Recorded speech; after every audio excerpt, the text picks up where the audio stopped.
Welcome people to day 8 of our stretching at home during the lockdown period. And today people, we are going to address some postural issues, some misalignments that I commonly see in my massage clinic. And we're going to give you some exercises to increase that activation through the whole posterior chain. So when I talk posterior chain, it's all the muscles that you don't see. It's all those muscles, your back muscles, the rowing and the pulling muscles. We're going to look at all of those. And then I'm also going to address a plantar fasciitis issue that one of my beautiful friends, Nikki, is suffering at the moment from. So I'm going to give you some tips on plantar fasciitis, and we're going to get on with the show. After I torture you with a little tune that I learned from Josh Kaufman. Think yourself lucky that I'm not going to sing for you, because that is torturous. Okay, let's get on with the show. We're talking about posture. So what I commonly see in clinic present is a slumped shoulders, anteriorly rotated. Then you normally see a forward head carriage, so the chin drops forward. And what this is actually causing is all these muscles through the anterior to be dominant and all these muscles through the posterior to be weak. So I'm going to give you some nice activities that you should do every single day. They're going to help wake up your posterior chain. So first of all, let's just look at postural alignment.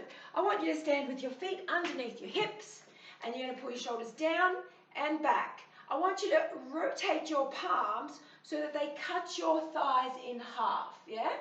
So we're just going to do 5 of those. So we're just going to rotate, squeeze, squeeze, squeeze, squeeze, squeeze, shoulders, kiss them back together, and then come back to normal. Now we're going to activate again. Squeeze those shoulders down and back, work it, work it, work it, and then relax. Then you're going to come back. Let's go again. Rotate externally. Stand there, kiss and pull your shoulders back together and relax. 2 more. Kiss them back together. Squeeze, squeeze, squeeze, squeeze, squeeze, and relax. And 1 more. Externally rotate, pull your shoulders down, use your lower traps, which will turn off all this tightness up through here. Now what we're going to do is we're actually going to take a band. This is just a booty band. You can buy these, a pack of 4, $7, Kmart. Love Kmart for stuff like this. Don't go to Rebel and pay $35. Okay, so here we go. You are going to pop the band around your wrists. You're going to bring your elbows into your ribs. And then we're going to turn our palms to the ceiling. This is super important because this is getting external rotation. We've got too much of this going on. If you sit at an office desk all day, if you sit, that's you. I'm exaggerating a little bit, but not much. Trust me, I see this shit all day, every day. So let's go.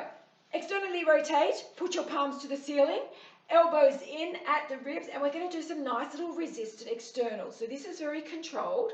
So don't let it fling in and out. I want you to resist and resist that urge to just fling in. Just keep it under control the whole time. So we're going to do, 12 to 16, and you're going to start feeling the fatigue. This is a medium band. These bands usually come in a medium, a heavy, and a light. This is medium. So while you are doing this, it's important, several cues are important, that you pull your shoulders down. We're not shrugging when we do this. Pull them away from your ears.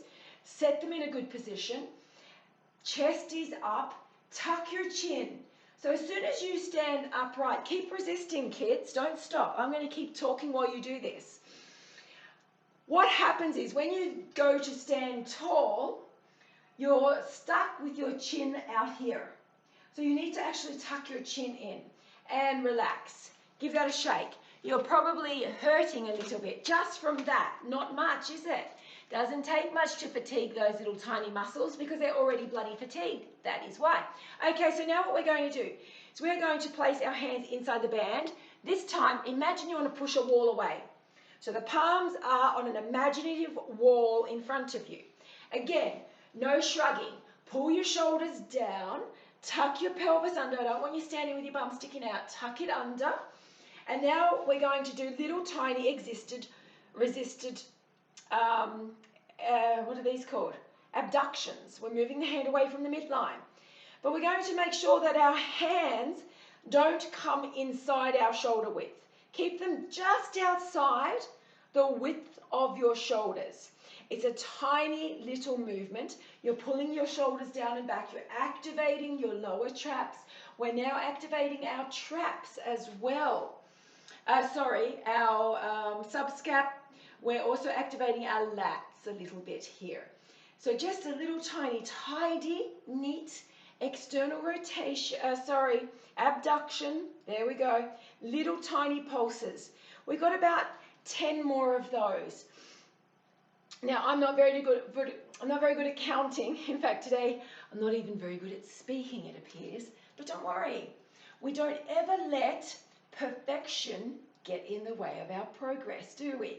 I got that from a fellow adventurer. I got that from Jonesy, Justin Jones, who paddled across the ditch, paddled to New Zealand. He gave me that piece of advice. Michelle, don't let perfection get in the way of progress. Okay, and relax. Whoo, you should be feeling that right now. Now what we're going to do, kids, is we're going overhead. So you're going to, again, place your hands inside the band. Yeah? Go overhead.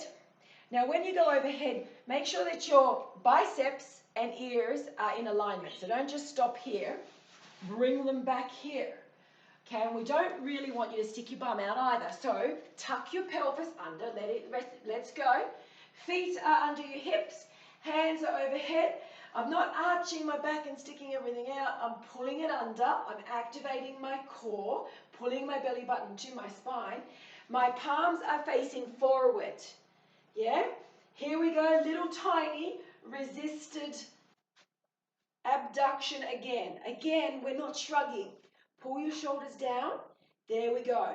Straighten your elbows. Lock them out. Don't have them bent. Lock them out.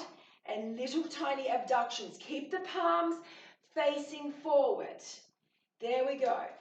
Pull the rib cage down. Tuck your hips under. Don't stick your bum out. Push it under. Lift your head. Lift your head and look straight forward. Looking forward to the end, perhaps. Whatever you want to look forward to, do that. Pull your shoulders down away from your ears. Keep doing this for me. Don't stop. I didn't say stop yet. We're going to fatigue here. That's it. And getting ready. We got in 5. We got 4 more. Keep going in 3. In 2. Elbows are straight. In 1. And relax. Give it all a shake. Okay, feeling good. Now what we're going to do, kids, is we're actually going to do a little bit of rowing technique, a little bit of rowing. So again, this activates everything through the posterior chain, all those muscles that you cannot see. What we're going to do is, I have a resistance band with handles. You might just have a piece of resistance band with no handles. Use that, doesn't matter. I've used an anchor point. There's my balustrade. Ready? I'm sure my landlord will be happy. Okay, here we go. Again, when you set yourself up for these, make sure your shoulders are stacked on top of your hips. You don't want them to be behind your hips. You don't want your shoulders to be in front of your hips. Building blocks on top. Here we go. Palms are facing down. And we're just going to pull up towards our chest. And nice and controlled yet again. Keep it under control. Really pull and kiss those shoulder blades back together.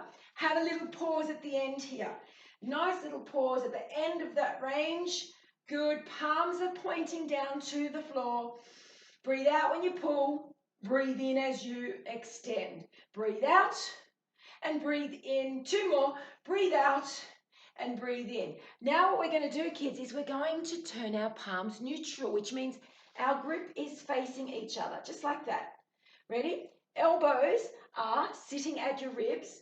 What we're going to do now is we're just going to pull them beyond our ribs. So get plenty of tension. You want this to feel like a little bit of a challenge. Control, it's just a little movement. The elbows are sliding past your ribs. You've got your head up. Tuck your chin down a little bit. Good. Squeeze, kiss it, pause it at the end. Little pause here. Nice. And squeeze. And squeeze. Good. Keep your chest up. Keep your shoulders stacked over your hips. Good. There we go. We got 4 more. Shoulders are down. No shrugging. Smile. Give me a smile. We're good. We love it. We love it. Don't we, Poodle? Poodle? Do we love it? Poodle. Hey. There we go. We've got 2 more. Big pull and release. 1 more and release. Good. Lovely. Now what we can do is we're going to go back to that original exercise with the external rotation. But this time we're adding resistance. Go get your band again. Haven't finished with it. Pop your hands inside your band again. Good. Now this time bring your elbows to your ribs. And we're just going to be doing external rotation. So they're coming in, put your palms on your thighs, and now roll them out so that your pinky cuts your thigh in half. See that? So you are resisting against our body with the band, pulling, lock your elbows out. This is no good if your elbows are bent. Yeah? This is so good if you have any injuries at your, like the tennis elbow, and the golfer's elbow is on the inside, tennis elbow on the outside. These are rehab activities if you have those injuries. And those injuries, keep going, I'm going to keep talking while you externally rotate and pause at the end and then come back in under control. Those injuries are usually secondary, believe it or not, to unstable shoulders, scapulars, your shoulder blades. They're all the same thing. So if you have any instability in your rotator cuff, you will usually see some kind of an injury at your elbow eventually. Particularly if you are doing lots of stuff involving gripping, pressing weights overhead, lawn mowing, or your gardening activities. They're all going to be aggravating activities if you are compromised through your shoulders. If they're not loading properly and they're not nice and strong and they're not operating in a coordinated fashion, we will see an injury eventually. That's all I'm going to say. Okay, so we got those. They're very beautiful. Pause it at the end. Bring it in under control. Then externally rotate out. Pull your shoulders down. Remember, we are never shrugging. I'm never going to ask you to shrug. I'm going to ask you to do the opposite. Pull your shoulders away from your ears. Increase the space between earlobe and shoulder. We got 4 more of these. Good. Breathe out as you externally rotate. There's your 3. And we've just got 2 more. Good. Here we go. Pull and pause and relax. 1 more. Pull and pause. Good. From here, we're now going to do some tiny little pulses. So externally rotate. From here, keep your elbows straight and just do some little externals here. Little abductions with external rotation. So that's internal rotation, but we're going to externally rotate. And now add some nice little pulses right here. Good. This is a lovely activity as well. All of these in combination are super. If you did this every single day, I swear you would look 10 years younger, because when we do stand nice and square, nice and tall, it takes years off your frame. Think about it. Look at Grandma. By the time she's at that age, she's like that and she looks her age. You can defy that just by simply practicing some nice postural habits, retraining yourself to develop new habits, better habits of activation of posterior chain. It's all there, kids. You can do this. Now, I'm going to talk about your plantar fasciitis now, because this is for you, Nikki. I love you, Angel. So plantar fasciitis is essentially when on the bottom of your foot from your calcaneus, you've got a lovely big piece of muscle that runs all the way down to your toes. So what he does is he provides longitudinal support in that arch, yeah? He's also very important for you when it exploding off. When we sprint, this action here, there, he's under a lot of load. So what we're going to do is golf ball roll. Well, you just place it on the floor, best placed on a carpet so that the ball doesn't keep slipping out from underneath you. And you just roll forward and back for the length of your foot. Find the sore spots. Don't avoid those. The sore spots are indication of where there is that extra tension in that muscle. So you're just doing little forwards and backwards, and then you might come all the way up to the ball of your foot and have the ball under the ball of your foot and just go backwards and forwards, all different directions, yeah? Because you want to break up the adhesions and the stickiness and any scar tissue that's formed in that plantar fascia. It's going to be a little bit tender, but the beauty of this is you are in control. You're in control of how much pressure you're putting through your foot. And then what you might also want to do is ice it. So have a Mount Franklin bottle, 600 ml Mount Franklin bottle in the freezer. And after you do this work, because you might produce a little bit of inflammation by breaking up those adhesions. So it might feel like a little bit of a 1 step forward, 2 steps back, but it's essential. You need to do this. You really do. Then you can ice it, yeah? So another thing you want to do is stretch your calves. So you need to stretch the soleus and the Achilles. You do that on a bent knee. So that's that stretch there. Bend your, put your toes in alignment with your knee here, and then lean forward. That's going to give you a lovely soleus stretch, the deep calf muscle. Hi, darling. And it's also going to give you, hello, beautiful, a nice little Achilles stretch. Hi, beautiful. I love the poodle. And then you're also going to want to stretch your gastroc. So you do that on a straight leg. It's really nice to do that with a band. You can pop a band over there and pull yourself into flexion. Pull your toes back towards your head to get that stretch. Or even dropping your foot off a step is also very good. If you drop your foot off, sorry, I'm going to undo that. Drop your foot off a gutter, a step, like so. That's a beautiful stretch for your calf, yeah? Hang, drop the heel lower than the step. That's a very beautiful stretch to do. And then also, this is also another nice stretch. Here we go. You just place your foot on the bottom of the wall and then take your hips forward. But you must have a straight leg. Lock this leg out and then you take your hips towards the wall. The closer you get your hips and stand upright, the better that stretch is going to be. So your plantar fasciitis, it can be caused by a few things. If you've got flat feet, if you've started a new activity. I know that we did skipping. That might have been the aggravating factor for you, Nikki. I'm not sure, but I've never heard you complain of it before until we did skipping. So give that a go, kids. And thanks for joining me. It's been 18 minutes. You've had postural. You've had some ukulele. I've got to get you a new song. I know I said that I would, but I need my flatmate to do that with me.